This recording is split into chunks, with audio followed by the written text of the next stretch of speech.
الحمد لله وكفى والصلاة والسلام على سيد الرسل وخاتم الأنبياء لا نبي بعد ولا نبوة بعد نبوته ولا كتاب بعد كتابه ولا دين بعد دينه ولا شريعة بعد شريعته ولا أمة بعد أمته وعلى آله وأصحابه أجمعين أما بعد فقد قال الله تبارك وتعالى في القرآن المجيد والفرقان الحميد أعوذ بالله من الشيطان الرجيم بسم الله الرحمن الرحيم ما كان محمد أبا أحد من رجالكم ولكن رسول الله وخاتم النبيين وقال النبي صلى الله عليه وسلم سيكون في أمتي 30 كذابون كلهم يزعم أنه نبي وأنا خاتم النبيين لا نبي بعدي أو كما قال عليه الصلاة والسلام۔ جو ہو فرعون میں ان کو خدا کہہ دوں یہ مشکل ہے، جو ہو فرعون میں ان کو خدا کہہ دوں یہ مشکل ہے، جو ہو کذاب میں ان کو نبی کہہ دوں یہ مشکل ہے۔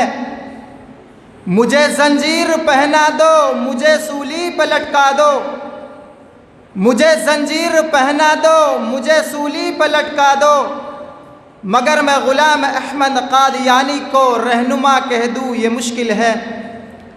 جناب صدر، حکم صاحبان اور میرے مشفق و مربی اساتذہ اکرام اور میرے ہم مکتب و ہم سفر ہمدم جیلانی ساتھیوں، شمع محمدی کے پروانوں، ختم نبوت کو ماننا دین کے اہم ترین ارکان میں سے ایک رکن ہے، اور یہ ایک ایسا مسئلہ ہے جس پر تمام امتوں کا اتفاق ہے۔ جس طرح خدا کی وحدانیت میں کسی کو شریک کرنے سے انسان کافر ہو جاتا ہے، اسی طرح محمد مصطفیٰ صلی اللہ علیہ وسلم کی نبوت میں کسی کو شریک کرنے سے انسان دائرہ اسلام سے خارج ہو جاتا ہے۔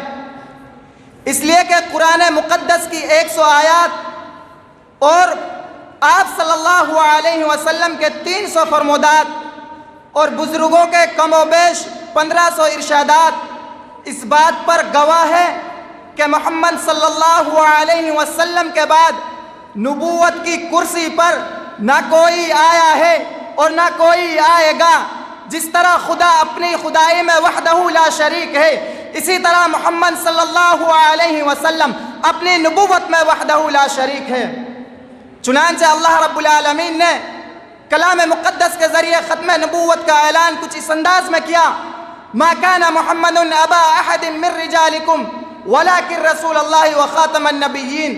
اور آگے اللہ رب العالمین نے ارشاد فرمایا الیوم اکملت لکم دینکم واتممت علیکم نعمتی ورضیت لکم الاسلام دینا۔